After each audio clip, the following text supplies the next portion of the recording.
सरस्वती जी और उनकी बहू रश्मि के बीच एक दिन बहस छिड़ जाती है।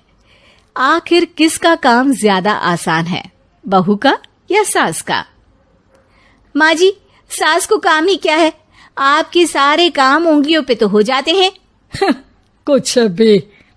हाँ, हिसाब तो उंगलियों पे ही हो जाता है ना।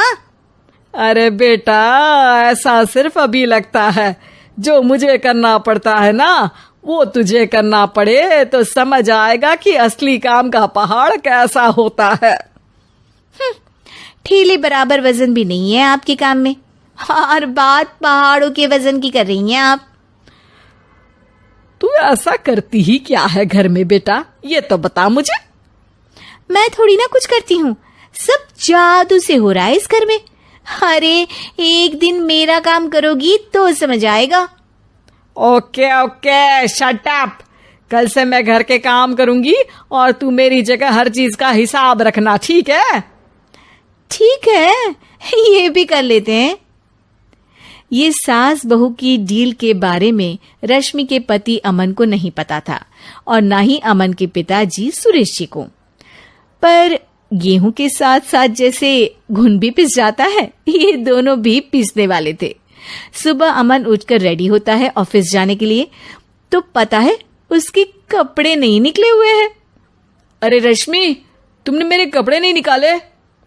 अपनी माँ से पूछो ना, उन्हीं का काम है ये। अमन अपनी माँ के पास जाता है। अब मेरे कपड़े आज आप देने वाले हो क्या माँ?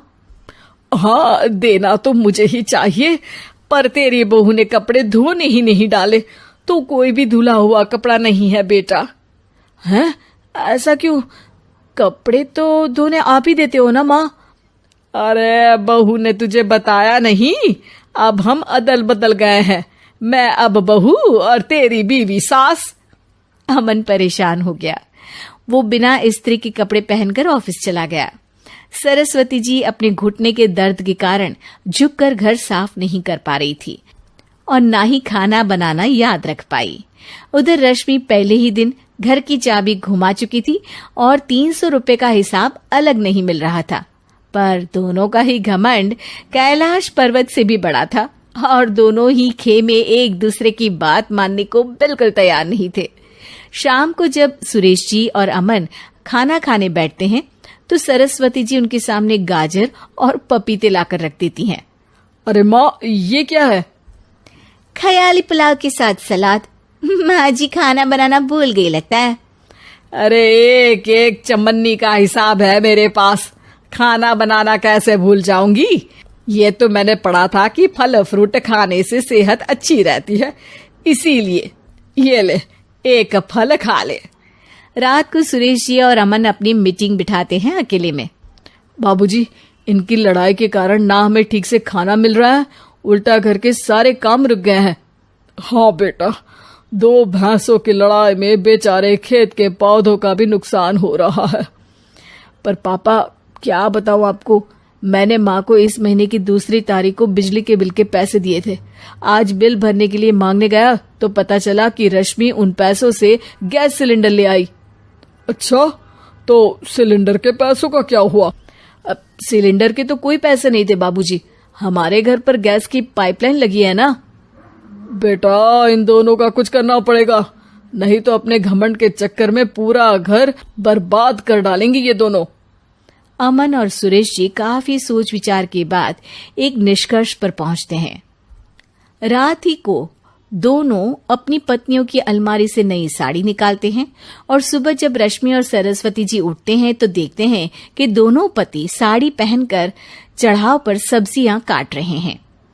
अरे ये सब क्या हो रहा है? क्या हो रहा है मतलब? आप दोनों अदल बदल हो सकते हो तो हम क्यों नहीं? अरे क्या मतलब? नहीं नहीं, मेरी भी बचपन से किसी की बहू बनने की इच्छा थी, तो आज से सरस्वती तुम बड़ी बहू, मैं मिडल बहू और अमन छोटी बहू। अरे लेकिन सब घर पर बैठ जाएंगे तो कमाएगा कौन? ये घर कैसे चलेगा? अब वो तो भैया या बाकी लोग जाने, अब हमने भी अदल बदल कर ही लिया है तो कुछ नहीं हो सकता। रश्मि और सरस्वती जी को समझ में आ जाता है कि उन दोनों की आपस की डील की वजह से इन दोनों को बहुत तकलीफ हो रही है और उनके ईगो ने दूसरों को कितनी यातनाएं दी है। अब असल में माँ जी आप सही थी, सास बनना बहुत मुश्किल है। अरे हाँ बेटा, और तू भी, मुझसे तो नहीं हो पाया सब घर के काम, वापस बदल ले क्या? हाँ हाँ बिल्कुल माँ जी, और अब आप दोनों भी बदल लीजिए, कोई आ गया तो आप दोनों को देखकर क्या सोचेगा। अच्छा है, आप दोनों के समझ में ये बात तो आई, मैं फटाक से कपड़े बदल लेता हूँ। अरे रुक जा बेटा, एक फोटो ले लेती हूँ तेरी, मेरी बेटी होती तो तेरे जैसी ही दिखती साड़ी में। और मेरा फोटो नहीं लोगी?